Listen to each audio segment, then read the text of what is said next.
Alors, on va voir ensemble les différents types d'objectifs qu'on peut mettre sur les appareils photo à objectifs interchangeables.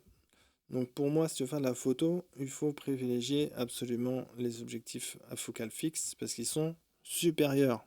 Et je le dis, j'insiste lourdement là-dessus. Je vais t'expliquer pourquoi après, pourquoi c'est vraiment supérieur. Mais le fait qu'ils soient supérieurs aux objectifs zoom, comme ceux qu'on a à l'image, où tu peux changer la longueur focale, ça fait aussi que enfin, leur supériorité en fait aussi une faiblesse, amène aussi certaines faiblesses dans certaines situations. Donc il y a deux situations en gros pour des photographes, je ne conseillerais pas un objectif à focale fixe. Voilà. Donc première situation, c'est si tu fais beaucoup de vidéos.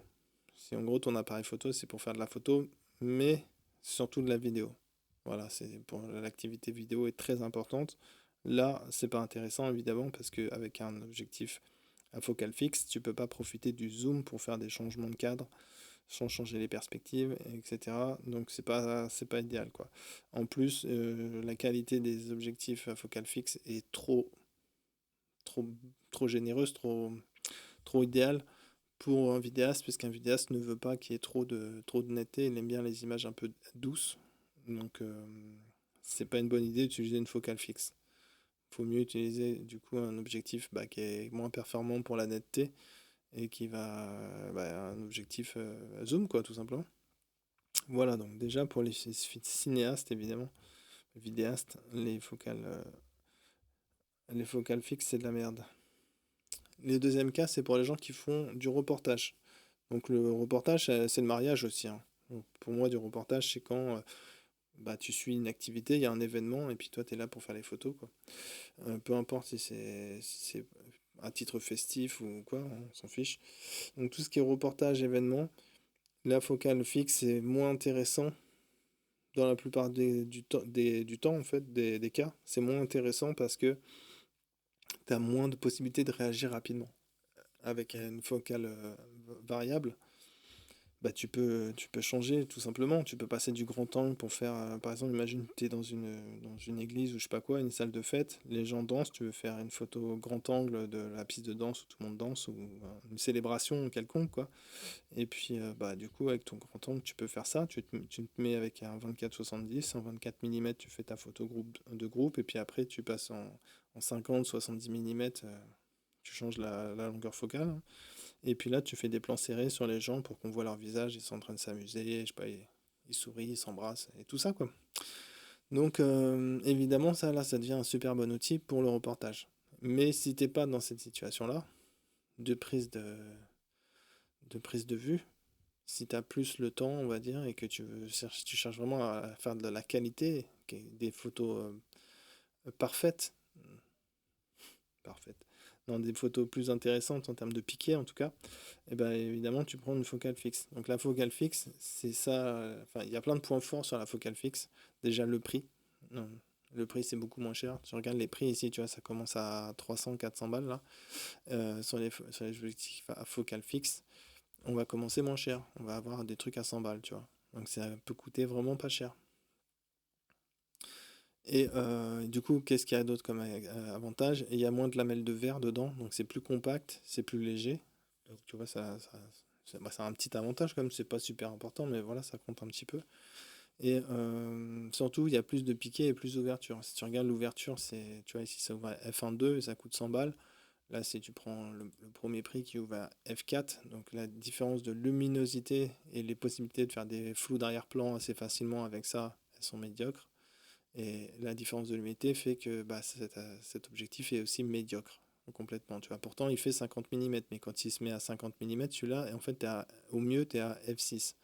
Donc f6, f6 par rapport à f1.8, mais c'est le jour et la nuit, littéralement, parce qu'on parle de luminosité. Voilà. Et puis voilà. Tout simplement, là, je pense que c'est assez parlant. Ça vaut 4 fois moins cher, et puis ça fait, je sais pas combien de fois de lumière en plus, mais c'est juste insane. Donc il y a la netteté aussi, évidemment, le piqué des appareils photo à focale fixe. Et puis, qu'est-ce qu'il y a d'autre à rajouter comme argument? Donc, je disais, ça coûte pas cher, c'est léger. Ça a du piqué, de la luminosité, c'est facile de faire des flous d'arrière-plan, comme de gérer tes flous d'arrière-plan. Et bah, c'est à peu près tous les arguments que je peux te donner en leur faveur. On pourrait rajouter, enfin je vais rajouter une dernière chose, mais c'est un contre-argument en fait. Enfin, c'est un argument qui est souvent donné, enfin que j'ai déjà vu donner, mais que je trouve qui est pas raisonnable à donner. C'est plutôt mauvais. C'est les gens qui vont dire, voilà, le 50 mm, c'est l'objectif qu'il faut avoir à tout prix, parce que quand tu as un 50 mm, après, t'apprends non plus à zoomer comme avec ton objectif kit, mais maintenant t'apprends à te déplacer pour faire tes photos, et le mouvement, je sais pas quoi, enfin, ça part dans des revendications complètement farfelues. Donc non, hein, pas du tout. Le principe, justement, c'est, comme je parlais tout à l'heure, l'intérêt du zoom, où tu fais un changement de cadre sans te déplacer, c'est que tu changes pas les perspectives parce que tu ne te déplaces pas, mais ça t'empêche pas de changer de cadre. Donc là, si tu te rapproches de ton sujet, tu vas changer les perspectives. Donc si tu observes une scène d'une certaine distance et qu'elle t'intéresse, mais tu voudrais la voir plus grosse, il faut que tu fasses un zoom. Il faut pas que tu te rapproches. Si tu te rapproches, ça va changer les perspectives. Donc voilà, dire que le 50 mm ça permet de se bouger les jambes, c'est mauvais comme argument vraiment. Donc moi celui-là je le défends pas du tout. Bien au contraire. Si tu as besoin si tu remarques que souvent avec ton 50 mm tu es limité parce que tu voudrais être plus proche, bah tu t'achètes une focale fixe de 100 mm par exemple. Et puis voilà, ça règle ton problème. Une focale fixe de 100 mm, ça n'a pas coûté une fortune. Je suis sûr que ça passe dans le budget du 50 plus du 100 mm et qu'on dépasse pas les 400. Bon, on va pas forcément regarder, mais tu vois, là, rien que là avec le 75 déjà, ou le 85, bon, 400. Bon, ok, j'ai menti, j'ai menti. Donc voilà, donc ça c'était la différence sur les focales fixes et les zooms, et vite fait on va parler aussi des objectifs macro. Donc comment ça marche un objectif macro?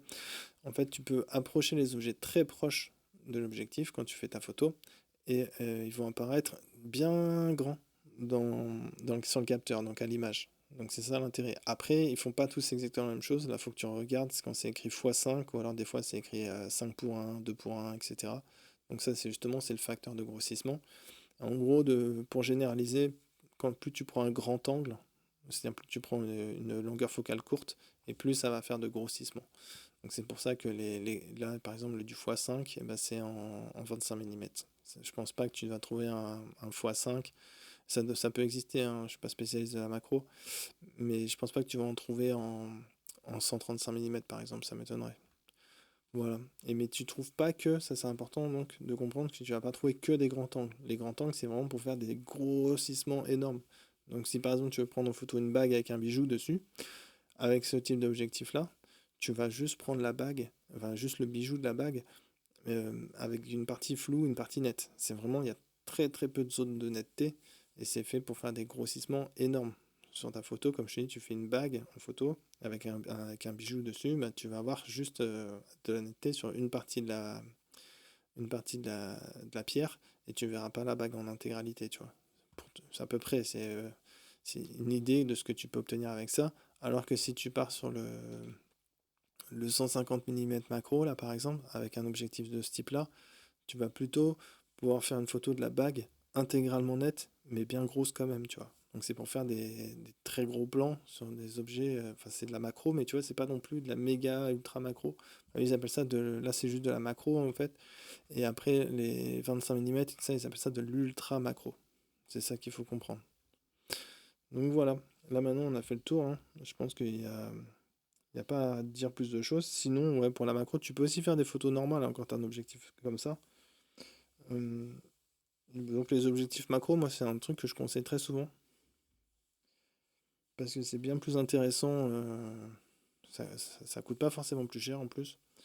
Et puis bon, la macro c'est super intéressant de toute manière, surtout quand tu as du plein format sur un appareil photo plein format avec un objectif qui ouvre pas mal, tu vois, tu auras suffisamment de lumière en général déjà. Enfin, c'est vraiment chouette comme activité, je pense. Donc, bah, c'est tout. Après, tu fais ce que tu veux. Tu choisis tes objectifs à focale fixe, évidemment selon le type de cadrage que tu veux faire. Si tu veux faire du paysage, tu prends des grands angles. Si tu veux faire des plans moyens, tu prends du 50 mm et tout ça. Et si tu veux faire des gros plans émotion sur les visages, tu prends du 100 mm et vers là, quoi. C'est ça l'idée, hein. Bon, Bah, ciao.